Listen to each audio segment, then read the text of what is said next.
Hey, welcome, Hey. Atomic Radio Hour, episode 114. I am your host, Vince, and I'm also here with... Your tank top host, Olive. Oh, fucking it up today, are we? Yeah, I've got a little tank top on. Yeah? Mm-hmm. What's new? What's up?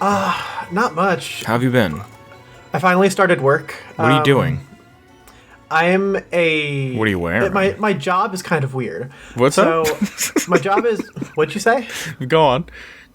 My job's actually kind of interesting. I'm working for one of my professors to be a, designer for the class. Mm-hmm. So it's a class that's, brand new this semester. So a lot of the stuff later on in the course is, trial run stuff. So I'm going through the content and making sure that it's, written properly and, tweaking exercises. But when I'm done with this job, I'll actually be able to put, academic administrative designer on my portfolio. No shit.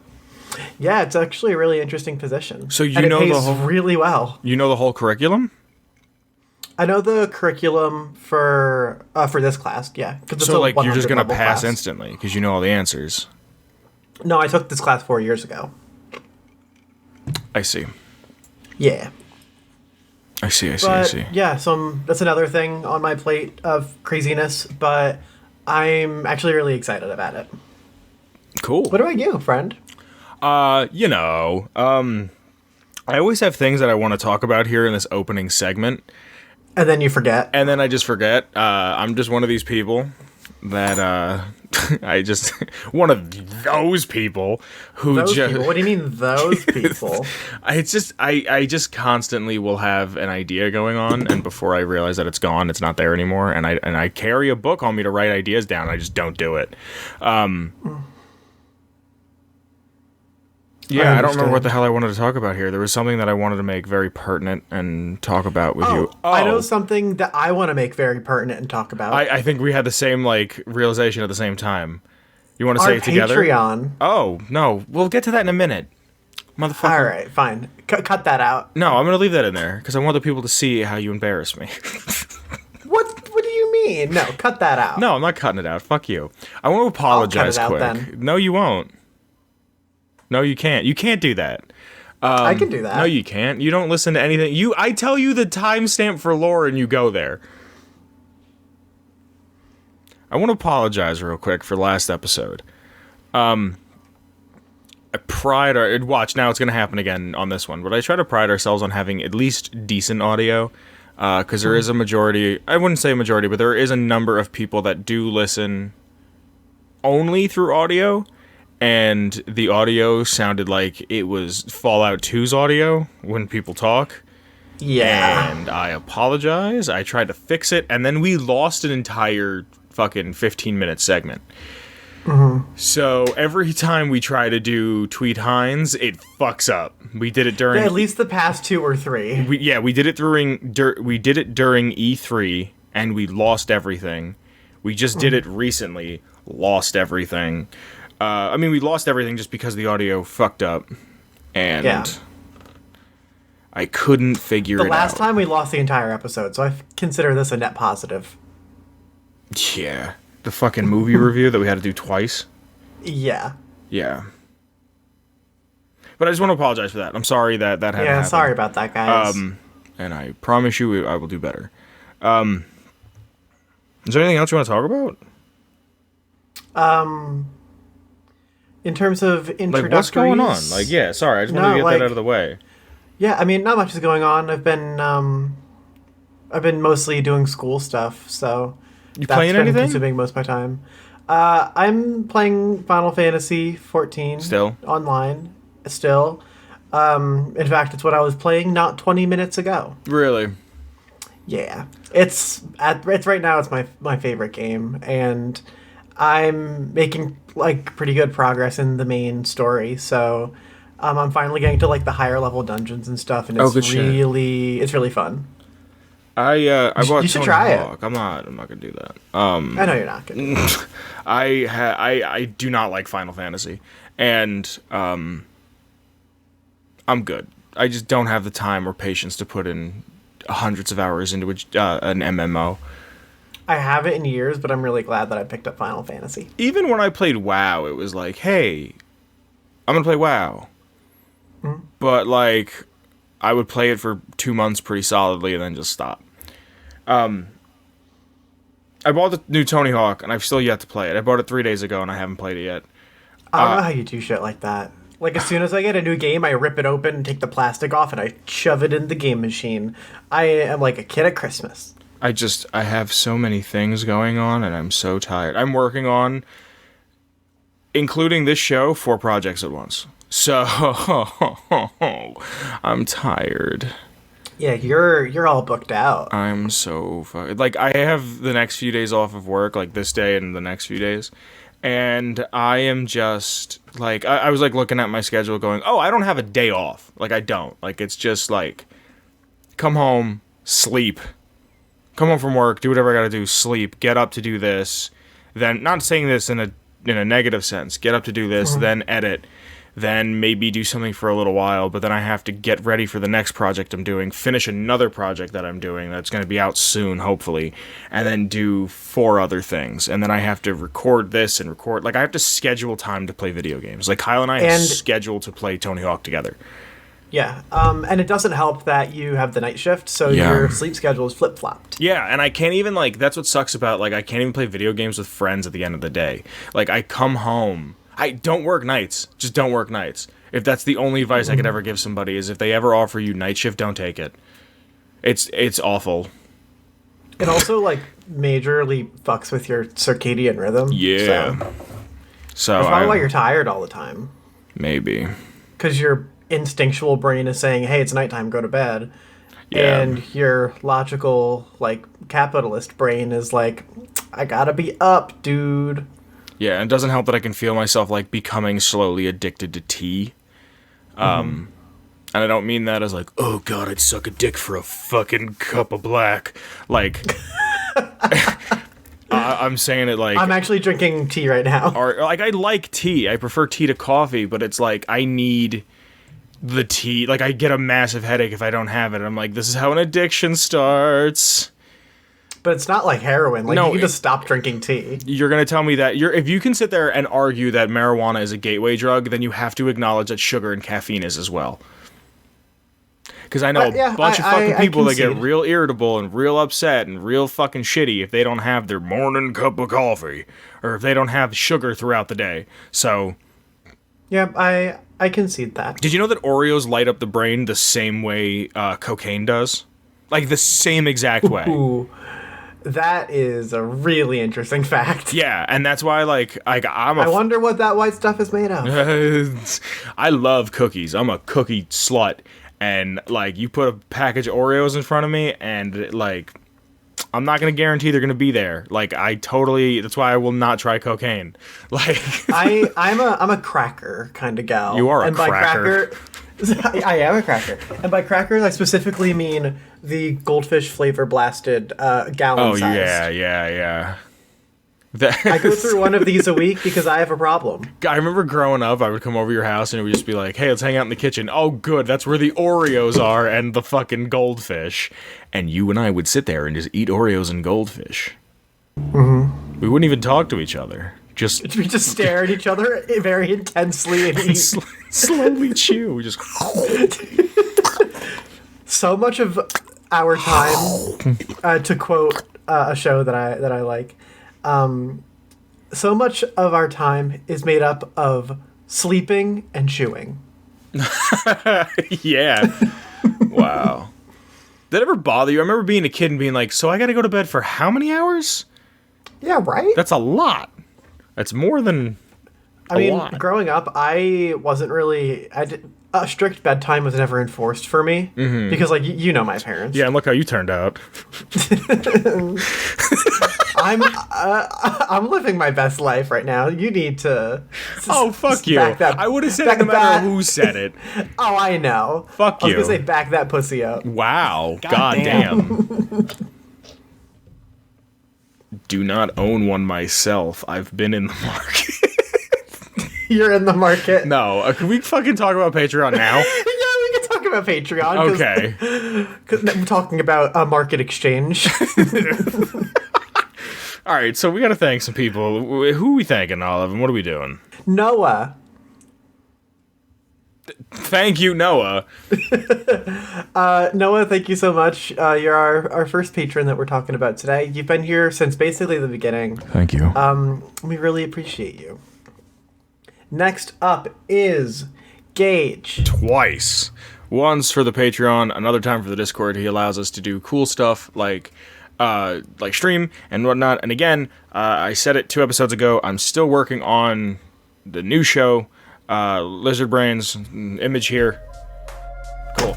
I'm working on that, so just give us some time. But because of Gage giving towards the Discord, we can stream in there, which means we can stream the movies. But again, we're still working on it, because it's a lot more than I thought it was going to be, because I'm a glutton for punishment. Oh, you are.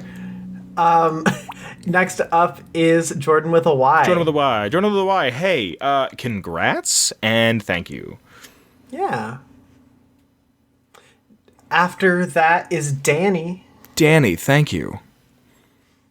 And last but certainly not least is Marcus. Thank you, Marcus. You're a champ. Thank you so much, guys. You are what make this show possible. And remember, even if you can't support us on Patreon, tell your friends. We want to share the Atomic Radio Hour love. Yes. All right, you want to get into this lore? I would love to. I wonder how many times I've said that now. We should do a lore comp that it's just, you want to get into this lore? And just like that for every episode. How about this? You upload the past lore that we've been talking about uploading for fucking a year now? How about that? Can you do that? I can do that. And then I will I will do that. It's just a lot. I know it's a lot, but it's just part it out. I believe in you. All right. So, like I said, I'm gonna be going on with this this series, this trend, if you will, of the protagonists from the Fallout games. And last week we talked about the Vault Dweller, the first one from Fallout 1, and now from Fallout 2, we're going to be talking about the Chosen One. The Chosen One, born March 23rd of 2221, is the grandson of the Vault Dweller and the player character in Fallout 2. The bloodline of the Wasteland's most influential tribesman extends all the way back to the Vault Dweller and his spouse, Pat. As the son of the village elder, the Chosen One is a member of the 3rd generation of former Vault 13 dwellers and dwellers living outside of the vault, similar to how his grandfather was the 3rd generation to live inside of the vault. The Chosen One was trained from birth to become a tribe champion, and in the future, their elder. Part of these trials were during sessions with Hakunin. Hakunin? Hakunin? With the final stage of the Chosen One's development being the Temple of Trial. A trial the Chosen One's mother had also completed long ago. After completing the training, the Chosen One was sent out by the people of Arroyo to find the Garden of Eden creation kit, which was believed to have the power to make a failing village thrive once again. In the course of the Chosen One's journey, he changed the wasteland in many ways, both great and small. His exploits brought experiments to the boring Kalamath. I understand 100% what that means. Hold on a second. Kalamath is a town built upon the remains of Kalamath Falls near the Kalamath River, located in southern Oregon. Kalamath can be found 4 squares east of Arroyo. He ruined Rose's unique cuisine in Modoc and earned friendship and protection of John Cassidy. Let's see what they have to say about Rose real quick. She's just a barmaid, not the owner. Makes wasteland omelets. She has a quest called Kill the Chicken, a fenced-off building to the left of the bed and breakfast with rocks piled in front of it. It says Chicken Coop, where Rose gets her eggs. Kill the chicken. It's actually a Deathclaw. Oh, so this is where the Deathclaw omelet comes from. Oh, cool. Cool. I didn't realize it went all the way back. Kill the chicken. It's an easy set of instructions. John Cassidy is a companion that you can have in the game. In his travels further south, he exposed the Broken Hills anti-mutant conspirators and attempt to rid the town of super mutants, thereby earning the loyalty and friendship of Sheriff Marcus, who joined him in his quest. You like how I went through 4 different characters there? In New Reno, he sired an illegitimate son who would eventually become the father and powerful leader of the Bishop crime family. Some of the most important deeds took place in Shady Sands once he entered NCR lands. I don't know if that was intentional, but I kind of liked it. I did too. By killing Darien, the leader of the new cons, he arranged for the Vault 15 squatters to voluntarily join the NCR. This proved President Tandy's policy of peaceful expansion can be successful, which resulted in a campaign for the NCR's future expansion. Eventually, the Chosen One found the Gek in Vault 13, but he also discovered that there was more at stake than just the future of his village. The Enclave, a vicious paramilitary organization formed from select members of pre-war government and military-industrial complex, abducted the tribals of Arroyo in order to develop a biological agent capable of wiping out the entire human race outside of those specially inoculated. His journey to defeat the Enclave took him to Navarro, where is was documented. Where it was documented. It just says where is. Well, it's probably a typo. It probably is. I'm on fallout.fandom.com. Great site. But that bothers me. Sorry. His journey to defeat the Enclave took him to Navarro, where it was documented that he infiltrated the military base, where he was caught by its drill sergeants, without the Enclave's regulatory uniform.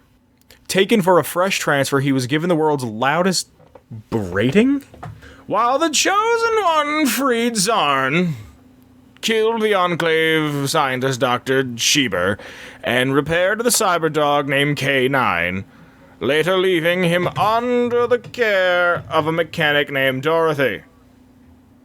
The Chosen One reached the Enclave headquarters, the ancient control station Enclave, through the use of an old tanker, the PMV Valdez. He destroyed the oil rig by triggering a meltdown of its reactor and freed both the people and captured Vault 13 dwellers, killing both President Richard Richardson, and Frank Horrigan in the process. Ooh, I like that one. What? The Frank Horrigan stuff. Frank's a big boy. He is a big boy. He's large. He's also kind of in charge. Yeah, he is. Every once in a while, when I need some motivation, I go on the Frank Horrigan fallout.fandom.com/wiki/Frank Horrigan, and I listen to his voice clips, and there's one about when you're just about to blow up the oil rig, and he goes, "You're not a hero. You're just a walking corpse." And I think it's the tightest shit ever. The legacy of the Chosen One. With the Gek in his hands, the Chosen One, along with the Arroyo tribals and the Vault 13 dwellers, found the city of New Arroyo and reunited the two bloodlines that had been separated for 3 generations. The village elder, pleased with the reunion, found peace and passed away a few months later, leaving the leadership of the village to the Chosen One. With the combination of the Vault Dwellers' technical know-how and the tribal survival skills, New Arroyo thrived under the Chosen One's rule and grew into a powerful civilization. Inspired by the Chosen One's example, Marcus wandered east after Broken Hills disappeared, eventually founding Jacobstown in the Mojave Wasteland. The courier may ask about the Chosen One, to which Marcus replies that he never found out what happened to the Chosen One after the group split up, but he has a feeling that everything worked out for him in the end. The Chosen One, who was also remembered by other individuals while not being born at the time it happened, Calamith Bob, fucking 4 out of 10 name, still would tell stories about the tribal that visited the town of Calamith, who stirred up the place, and Cannibal Johnson. Cannibal Johnson? That's a great rap name. Cannibal Johnson? Cannibal Johnson. That is a good one. Who would remiss about his visit to Navarro. So here's just the notes, the fun facts that are always here, that are always fun to read through. The Chosen One uses the same sprite as the Vault Dweller from Fallout, and therefore the player character looks identical to their grandfather or hypothetical grandmother. Even though the player can choose their age, it's canonical that the Chosen One is born on 3/23/2021, and they're first 20 years old at the start of Fallout 2. Via the Garden of forever random, the guardian of forever random encounter, the Chosen One can go back in time to break Vault 13's water chip, setting the events of Fallout 1 and by extension Fallout 2 into motion. This event is a nod to Star Trek and is currently not considered canon, but I think it's neat. That's really cool. Yeah. That's pretty much that, but there is something I'd like to talk about quick. There is something called the Book of Elders, and the Book of Elders is written is a written account of Arroyo's history, events, and the Elders' thoughts, and its excerpts of which are featured in the official Fallout 2 strategy guide with secrets and whatnot. Olive is going to read just little bit from it. There's a couple snippets that she thinks are kind of important and that we should kind of go over. So she's going to read a couple things for you. They're broken up into seasons.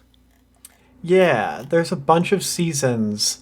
So it says, so right here, before we even get into it, it says, the Book of Elders is ordered by seasons. Since the 322nd season entry is when Fallout 2 starts, 4 seasons correspond roughly to a year. All dates are estimated.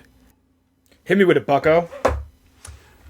All right, so I've chosen a couple of these seasons because there are a crap ton, and most of them are useless. But some of them are kind of cool. So I'm going to start with the 83rd season, which is estimated to be 2183.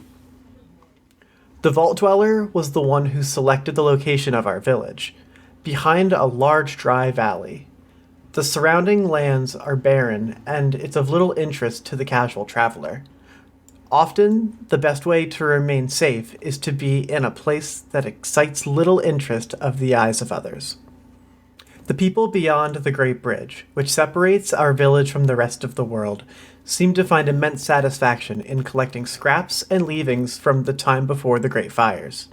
Somehow, this link to the past gives them comfort. Our tribe is different, in that we gain our happiness from forging new beginnings, and we gain our security in relying upon our abilities, rather than the artifacts of a time gone by. However, for all that, to travel the wastes, one must adopt to some degree the ways and the objects of those who make their homes there. The things of the before times may poison your soul if you rely upon them, but because they will help you survive, they are needed. I really like that one. Yeah, I thought it was a good one. I really like we don't get this and we don't care about it. Yeah, I mean, yeah, we're going to have to, utilize it once in a while, but it's not, our thing. Yeah. So the next one I really liked was the 157th season. This is 2101. Or 2201. Know that our tribe is not alone in the wastes. Many strange and dangerous creatures live just beyond the Great Bridge. Some, although of unusual visage, are friendly to our kind, but most are best treated with caution. If you travel the wastes, remember the exile of our revered ancestor, who was cast out by his own kind from the Vault of the Holy 13. Indeed, many of the fearsome creatures almost defy description, but the most monstrous by far, and the most dangerous, is man. I like that one a lot. Yeah, I told you I picked out the hitters. Yeah, and what I like about this is that it's very much looked at through the eyes of tribal people. It's not just like, boop, boop, now we're here. I know how to read, my underwear is clean. It's just... Yeah. All right, so the last one I thought was really cool, except for the long one, which we'll get to. It is the 316th season, 2240. One can save us. The call of the Vault Dweller's blood must run strong enough in one who would reveal themselves as the Chosen One. Far and far must the Chosen One travel to save our people.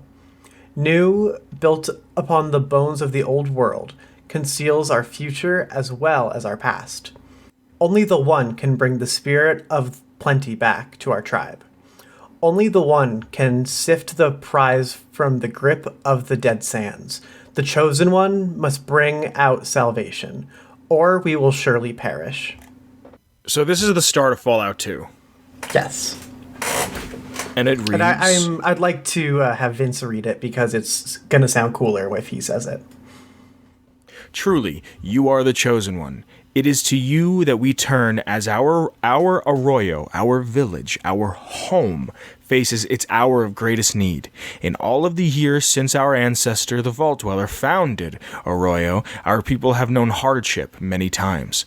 But never before has our village suffered so long periods of trial. The wells are almost dry, crops wither in the fields, and the old and the young alike sicken, and our Brahmin are dying. We have one hope, Chosen One, an object spoken of in the sacred texts of our ancestors. It is the birthright of our people, the Garden of Creation Kit, the wondrous Gek.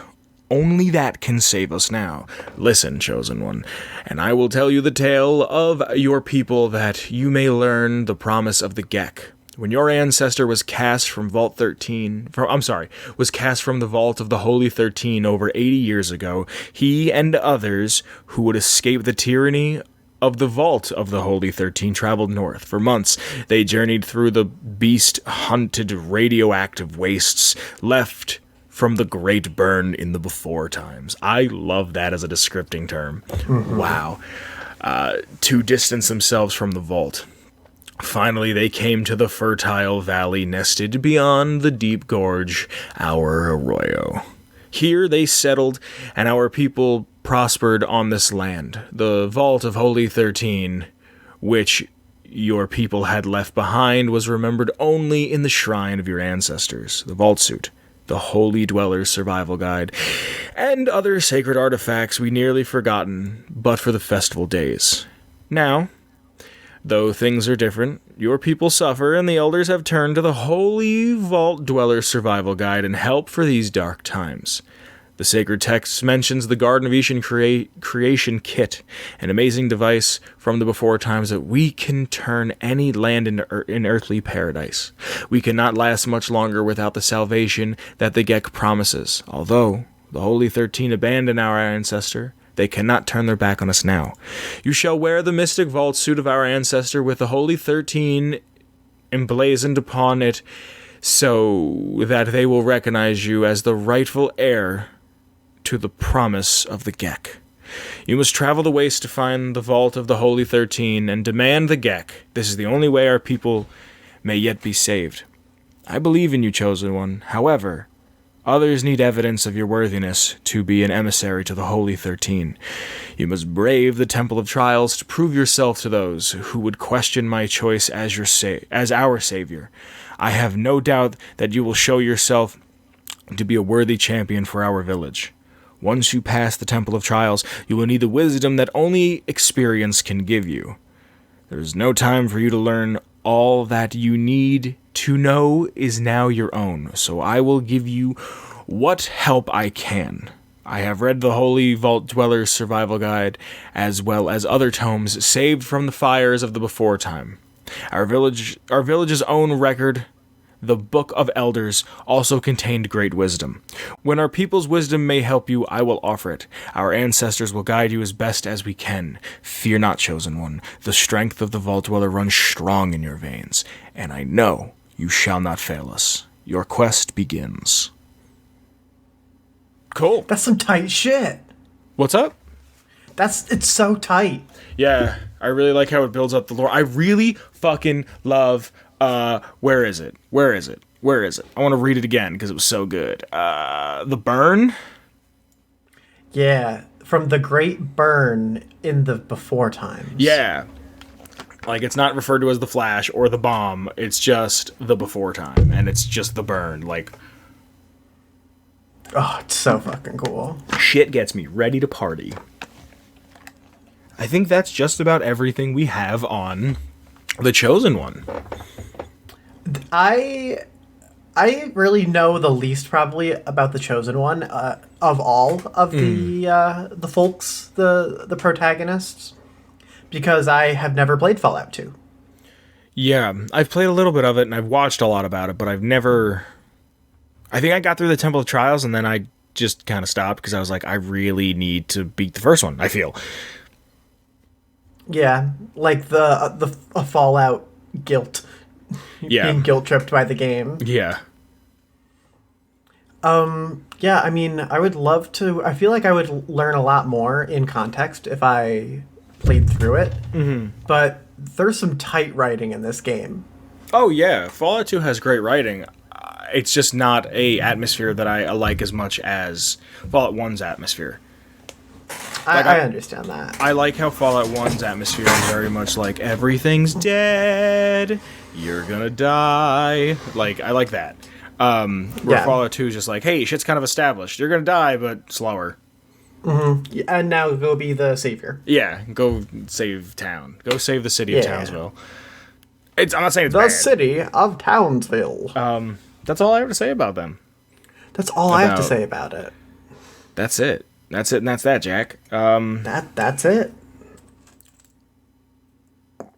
Cool. I guess we're out of lore now. Question for you. For me? Yes.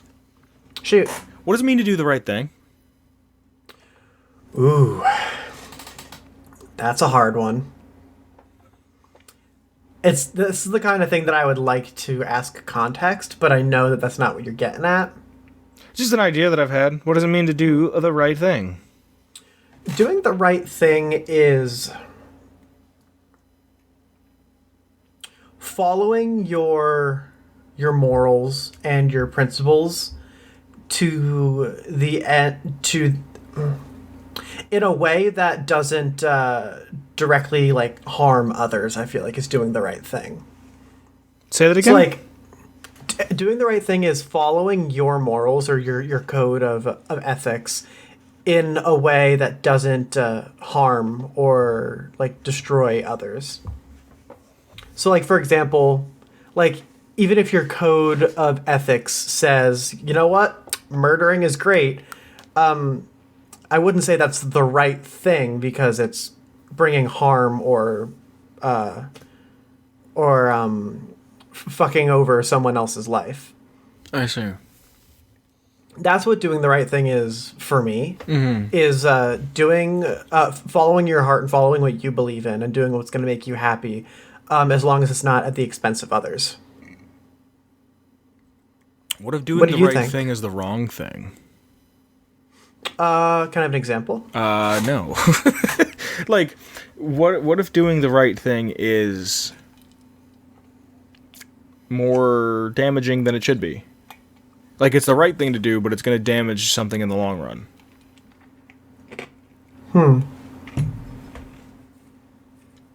Then is it right to do the right thing, or is it right to not do the right thing, but you're not doing the wrong thing because the wrong thing would be the right thing to not do? I would say as long as it's not done selfishly, then I feel like it's not like a problem. As long as you're doing the right thing, even if, say the right thing is, let's do a trolley problem. Okay. You're running down the train tracks, and then you have to pick either right or left. Going to the right means killing 5 people, and going to the left means killing 1 person. But it's 1 person that you know. This is a classic ethical dilemma of what's the right thing to do. Because it could be very easy for you to say, oh, yo, that's like my brother on the track. There's no way I'm going to squish him. But then you are inadvertently choosing to murder 5 people. Yeah. Like, that's your choice. Like, there's really... And with the trolley problem, there is really no right answer. It's just meant to get your thinking going. Yeah. But if you think about it, like, holistically, it's choosing 1 person to die over choosing 5 people to die. Because there's no context. There's one person that could be your grandma, and you're like, oh, that's grandma. And then the other one could be like 5 baby Hitlers and a Stalin. Yeah. That's an easy question. Yeah. But like, you don't know the context of who's the other people on the other side of it. Mm-hmm. And it's easy to like desensitize yourself from it, of saying like, oh, I don't know those people and they don't matter, but like those are 5 human lives, dude. Yeah. And your active choice is to choose between them and someone grandma. else. Yeah. Yeah, it's What do you think? What do you think of what do you doing think the right thing? Yeah. I think doing the right thing is just doing. Like, this is gonna be a cop out because you use the word in the sentence, but like it's just doing what you think is right. Like, I think it's a lot more basic than just like, oh, it's this deep ethological question of this and that, and it's like, if something dramatic happens and you know like this is how this is gonna get rectified, then you just do it, and there's nothing you can do about it. Just gotta follow your heart. Yeah, like normally your first reaction is your best reaction. Or not best, but you know what I mean. Like your first instinct is always right. Yeah. I was having a conversation with a friend recently, and this kind of came up, and it was just like, what is the right thing to do?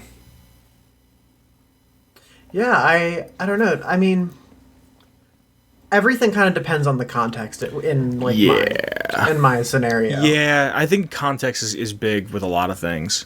Mm-hmm. But which is a fucking blanket statement that sounds so stupid. Context is big with a lot of things. Of course it is, idiot. Yeah. That's gonna be taken out of context. Yeah, of course. Another good way to describe it is do whatever is gonna help you sleep at night. Yes and no.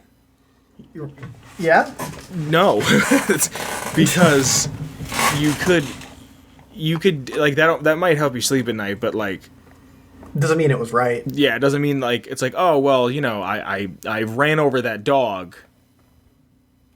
But I mean, was that the right thing to do? Really? Probably not. It's a question without an answer.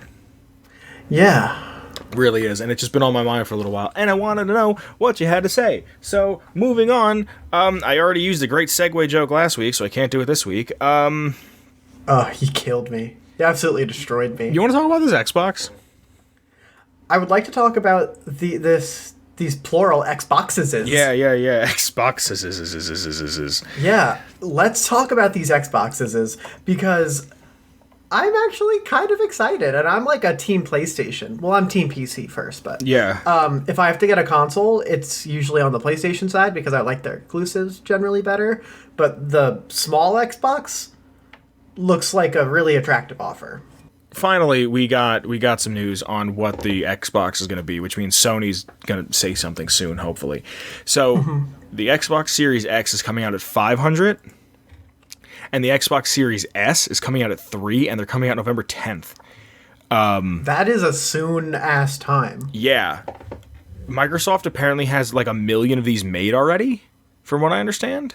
That is not a lot.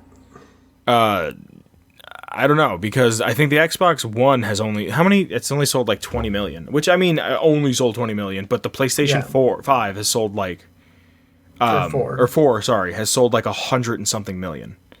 Because the Xbox One had a really rocky start. Yeah. But, I mean, $500? I would honestly pay if I had the money right now, if I weren't a broke college kid, I would shoot for a $500 console. I would pay that. So here's what I'm saying. It's that they just announced that now EA Play is coming to Game Pass at no extra cost. I don't know what EA Play is. Awesome. It's basically EA's subscription service where you can play a bunch of their games and get like DLC for your games like at no charge. Wow.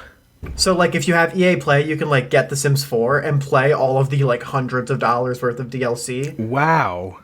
Just right off the box. And even EA Play is not that expensive. So, the fact that it's being bundled with Game Pass is awesome. And at the end of the day, if you're into games that EA produces, you're going to be saving money if you do this offer.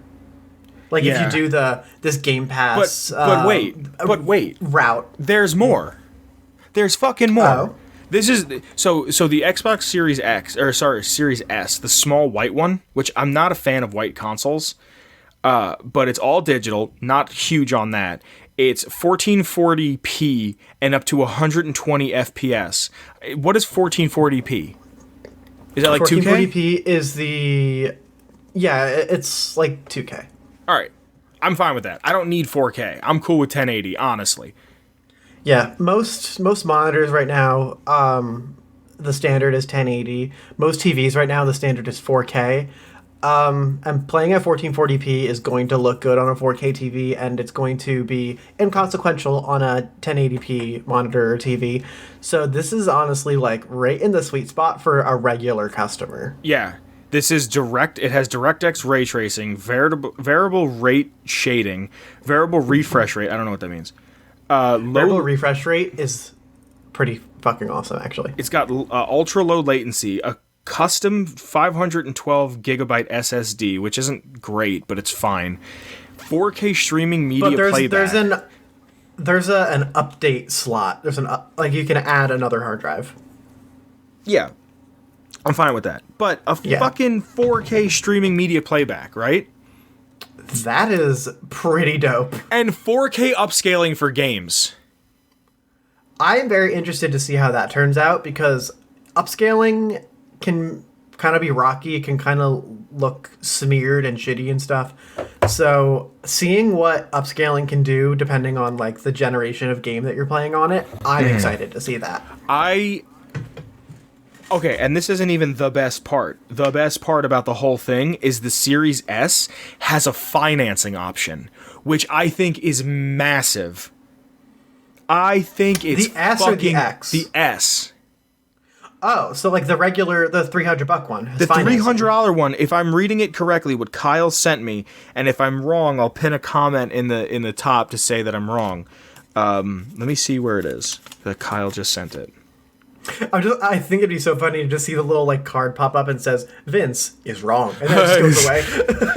He so sent funny. Someone texted out, someone named Destin Larange. Xbox All Access will allow you to walk out of a store with a next-gen console with 2 years of Xbox Game Pass Unlimited for $25 a month. That's astounding. Game Pass Ultimate alone is $15 a month, so you kind of only wind up paying $240 and then it kind of cuts off. So they're allowing you to finance a console. Shit. Like, that is fucking That could actually massive. Make it available for me, because I make enough money a month that I can like cut back on how much I eat and have like an Xbox. Dude, $25. Yeah. $25 a month for next generation. Yeah. And I can even pay that off come Christmas. Yeah.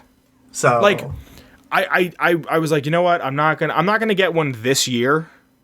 If I do get one and the offer is still available, I'll wind up getting one sometime next year, depending on how my life works out. And I was even saying... I also want to see Sony's response to this. Yes, because I don't think Sony had any idea this was going to happen. I feel like Sony's going to go, here's the PlayStation 5. It's $700. Oh, that would kill me. And it would actually kill me. I would honestly probably get an Xbox before I get... I would get an Xbox before I get a PlayStation, because even if Microsoft says like, hey, even if this is your first Xbox since the 360, and if you're buying it digitally, you can't play all of your physical games, that's fine. We're gonna still be selling all of our original Xbox 360 and Xbox One games at a reduced price on the store. So even then, I can go back and play all of the Halos again. Yeah, and Game Pass. Yeah, and then Game Pass. So like, here's the way I look at it. If I'm going to pay $240... Are you embracing the digital age? No. Watch your mouth. What I'm kind of looking at is like, even if I got it and just use it as like a media hub, and then I sometimes play games on it, like I can stop using my computer for YouTube as much and this and that. Like I would still use it for that, but I could just open the Xbox. You know what I mean? And like, here's Hulu, here's Netflix, here's YouTube, here's HBO, and here's all the shit that I want to watch. And then occasionally I can play Halo on it. Like, and you know what? I will tell you, the last place that I lived, my roommate had an Xbox One. It's a fantastic media center. That's what it was designed to do, pretty much. It's a fantastic media center. There's like HDMI pass through. Yep. There's optical audio on it, so you can like hook it up to like a sound system. And my favorite part was the remote. The media remote was awesome. I just helped my mom find one because my mom uses the my Xbox media remote. It's beautiful. It's like matte and like glows and it's shit. Like, it's suede and it has motion like glow. Like you pick it up and it glows to like even Really? if it's dark. Yeah, like it's completely like fine. Like the silicone is completely dark if it's just sitting on the table. But if you touch it, like then it starts to bring on the underglow so you can see what you're doing in the dark. I'm genuinely really... Its battery really... lasts forever. I lived there for like a year and I don't think we've charged it once. No, they probably just took the batteries out of the smoke detector. Yeah. No, I am genuinely considering getting one. I think this puts it on the table for a lot of people. Yeah, and that's the number one thing is they're going to take a massive hit, but they know that they're going to sell a stupid amount of products. Mm-hmm. They know that they're going to sell games and whatnot, and it's like I wish. You know what? The more Xboxes that are out there, the more people that are going to stay on for Game Pass, and that's generating revenue. Can I be completely honest with you? Like, can I just tell you something that I think that this next generation should do? I really think because people like to collect, if you buy a physical copy, it should come with a one-time download code. I think it should too. And I get it. You could just say like, well, but then you could just give the disc away. Or you could buy the game. Well, maybe that wouldn't work because you could buy the game and then sell it. Use the code and then sell the game. Or think back to like the way PC licenses worked back in the day. Like you would buy a disc at like Walmart, and inside literally was the like your product code, your registration code. So you put the disc in, but the disc didn't really do anything. You download the files, and it says, put in your registration code so that you can use this. And that had its drawbacks, though. Before game library services like Steam or Origin or Uplay were out, if you lost that registration code, or you got a new computer and you wanted to play that game, that code was already redeemed. So I think it would be a good system to say you buy a game, physical game, it comes with a registration code. When you pop it in for the first time, it'll say, register your game to your account. And once it gets added to your account, you can say give away that disc, but the code's already redeemed to your account. It's been digitized. I see. But that also kills the reusable game market. So yeah. See, that's my thing is I just want to own... It's balances. It's there's drawbacks and pros and cons on each side. Like, I like having a shelf of stuff. Like, I like saying, like, hey, like, because... I've got too much shit anyway, no, so me give too. me as much digital as possible. Me too, but, like, at the same time, it's like, I can't believe I'm embracing digital. I can't fucking believe it. Like, I never thought I'd be okay with it. Now you're going to start making excuses for yourself to say, Yeah, and that's as what's it going to becomes happen. the more affordable option, you're totally going to bite because you're a penny pincher. Yep. What I think is going to happen is I probably will go digital with Xbox and go physical with PlayStation. That would make sense, but also that's like $1,000 of hardware investment. So yeah, I know, but I'm not going to knock a PlayStation. Oh yeah. Like, I want a PlayStation more than I want the Xbox, but like it's so fucking cheap. And even if I wait until want a PlayStation next Christmas, for Ratchet and Clank, dude, full send. Yeah, that's what I want a PlayStation for right now. That's what's drawing me in. I want to play fucking Last of Us Factions. I want to play that bow game where you're gliding around that I can't think of that we were watching on a stream recently. Oh yeah, that looks cool. Bug Snacks looks neat. I'm not going to play it, but it looks neat. That game where you're like Robo Tokyo Cat. Robo Tokyo Cat, yeah. I don't remember the name of it. Totally get that. You know what I mean, though, right? Oh yeah, I do remember what you're talking about. Actually, that game looked cool. Yeah. I know it's like $1,000. I'm excited for the next gen. Yeah, I think we're about to. This generation has been all right. What is this? Gen 6? Gen 7? I think we're going into Gen 8 or Gen 9. I don't remember. I don't know what the gen breakdown is. But this generation has been nothing but fucking. What do you call it for me? It's been nothing but remakes and remasters, and I don't feel like my PlayStation was justified in its purchase until I played The Last of Us 2. So. Yeah. If I'm gonna pay $300 that I could watch Netflix and play Halo again, fuck it. Do you want to know something that was so sweet about the Switch, about getting it at launch. What? That Breath of the Wild already justified the purchase for me, so now it can literally collect dust, and I feel like I got my money's worth. Oh, it doesn't. Like, I play Smash all the time with my friends. I have a version of Okami on it because I own it on every console. Yeah. It's just like a really great mobile console. So and Animal Crossing, of course. So like, I get my use out of my Switch, but I feel like it's already made its money's worth for me. I played Breath of the Wild at nauseum when it came out, and then I didn't feel like I was progressing or really doing anything. And I just saw a video recently that voiced my opinion perfectly, because I didn't really know how to verbalize it, and then I heard it, and the guy's going, "I don't feel like I'm progressing. Every time I find a weapon that's a good weapon, I'm scared to use it, and it just winds up taking inventory space. And then I use it 40 times and it breaks. Yeah. And I feel like I can't go take on any other high-leveled enemy until I find that weapon like again." Like good weapons, yeah. And I was like, yeah, that's kind of how I feel about the last list, about Breath of the Wild. I don't think Breath of the Wild is that great. I just don't. I don't feel like I ever progressed other than I could take a few more hits and I could run a little longer. It took too long to get anything done. The horse system was atrocious. What are you talking about? Like, I have to go to a thing, and like, I thought the whistling was cool, but that was totally taken from Red Dead, because Red Dead did that, but you could do it from anywhere to call your horse.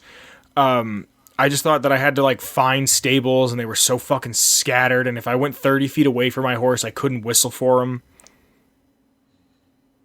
Yeah, they ended up fixing that with one of the DLCs, with one of the items you can attach to your horse. Really?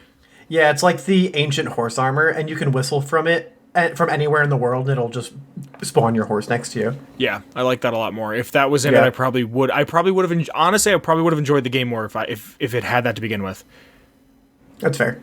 But yeah, my Switch is sitting there. Just, hey, how you doing? Yeah, I'm all right. Like, my Switch is downstairs because it's my family console. Mm-hmm. So,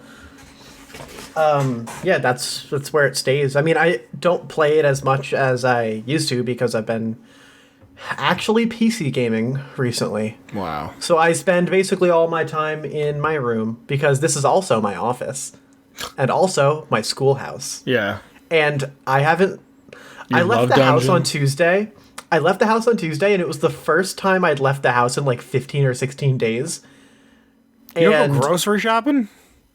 Oh, I mean, like, I go grocery shopping, but I haven't because I've been busy with school and work. So usually groceries show up in my fridge because we buy groceries as a family. So no matter who goes out and gets it, we just end up paying each other. Yeah. So, like, for the past 2 weeks, I was literally just going crazy in my room. Mm-hmm. And it's weird, man. Pandemic weird. Yeah, I'm just tired of it. I'm tired of it. I wish people would stop doing. I wish this country can get their fucking shit together. Yeah, I also want more government money, please. Yeah, it's not happening. I know. But I think that's... Because I didn't get any to begin with, so... Yeah. I'm not bitter. Sorry, Kyle just sent me a tweet saying there's an update on Skull and Bones from Ubisoft Singapore. It will not be at Ubi Forward, working on more ambitious game. Need more development time. New talent has joined the team. More news next year. This game's going to flop. I want a pirate game in the worst way. Anytime I see that more people have been added to a team after the game's already been in super development, I automatically just go, okay, the vision's lost. Really? Yeah, because, like, I think the perfect example is the Fallout series. If you look at Fallout 3, and it was made by, like, 30 people, 40 people, and then you look at Fallout 4, and there's, like, 200 people that worked on it, and a different studio that helped out towards the end, that game is not a Fallout game. It's a fun game. It takes place in the Fallout universe, but I would never I mean, not that I would never consider that a canonical mainline entry, but it feels so far away from what Fallout feels like. And as much as people want to shit on Fallout 3 and say that might have been the death of the series and it had a quick resurgence with New Vegas, Fallout 3 really, for me, drives home the same feelings of Fallout 1 in sense of architecture especially. Nobody gives that game the props it deserves in terms of architecture. The buildings look authentic to Fallout 1. The feeling of isolation, it's so desolate. That all of that shit I really, really, really got when I played Fallout 1. And they had an idea. It was concise. It's not the best writing. The quests are fun.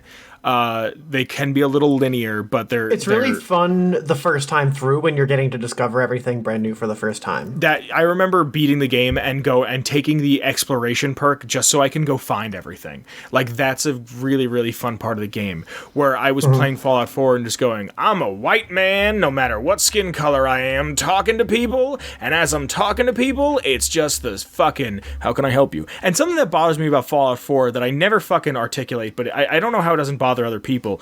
You could meet somebody, like you meet Desdemona for the first time, and before she even tells you her name, you can walk up to her and just go, excuse me, Desdemona? How do you know her name? I know what you're talking about, yeah, because, like, they had all the individual, like, lines to address people with, like, important names. So you could, like, what's his name? Who's the super mutant? Virgil? Yeah. Like, you meet Virgil, and before you would even know that it's him, like, they just say, hey, go meet Virgil, he's in the glowing sea. You can walk into this cave, and all of a sudden there's a super mutant. My first instinct isn't, huh? Or when you meet Father, before he even tells you that he's Sean, I think you can talk to him and be like, excuse me, Sean? And it's like, fuck you, come on! Like, no, I think they were particular about that one. I don't know, but there's a few times where before you even know who the person is, you address them by their name. Like, there was a time where I found somebody out in the wastes, and it was like, Dr. Whatababa, and it was just like, come on, dude, are you fucking kidding me? Like, when too many people work on one thing, I feel like the vision gets lost. And I could be wrong. This game could be great. I want it to be great. I think that there's a huge... Remember how we had that zombie game boom in the 2010s? Mm-hmm. I think we are due for a pirate boom. Pirates are so fucking cool. Yeah, I would like to see a pirate game, especially now that we have got, like, better hardware that we can run things on, like, full-on, like, pirate sim, like, build your own ship. Yeah, yar. Go out and yar it up, go find treasure. Like, a pirate MMO would be really fucking cool. Yes, kind of. They have that one rare game, Sea of Thieves, that looks neat. Looks really, really neat, but it's just... I don't know. I from the coverage that I understood of it, it seemed like it kind of underperformed, or it came out in early access and people played it a lot then. Yeah. But then as it got better, it like dropped off in popularity. It's a Fallout 76 situation. Yeah. Yeah. It came out, it was okay, it wasn't great, and it's a game as a service. Yeah. There's another reason why I try not to buy games as soon as they come out. But we got to wrap this episode up. We're going a little long. Are we? Yeah. I love you. You're my friend, and I appreciate you. Thank you. You're welcome. I wasn't expecting that. You need to see my reaction on the camera. Oh, okay. I'm like about to cry. Oh my goodness. Don't gate up. I've had a weird day. Thank you for listening. Links in the description below to everything. There's going to be a link to our Twitters. There's going to be a link to our Discord. There's going to be a link to our Redbubble and our Patreon. If you want to support us in any way, we appreciate it. RoboVince back again.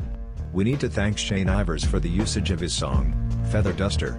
You can get a slew of free music at silvermansounds.com. They all bang, slap, smack, smoke, and other adjectives. Thank you, Papa Ivers. Kyle is a thief and steals cookies when no one is looking. It has financially destroyed my family and has left me dumpster diving for ham scraps like some 6-piece chicken McNobody. Boop bop bleep cream. Enjoy and thanks for listening. I think that's everything.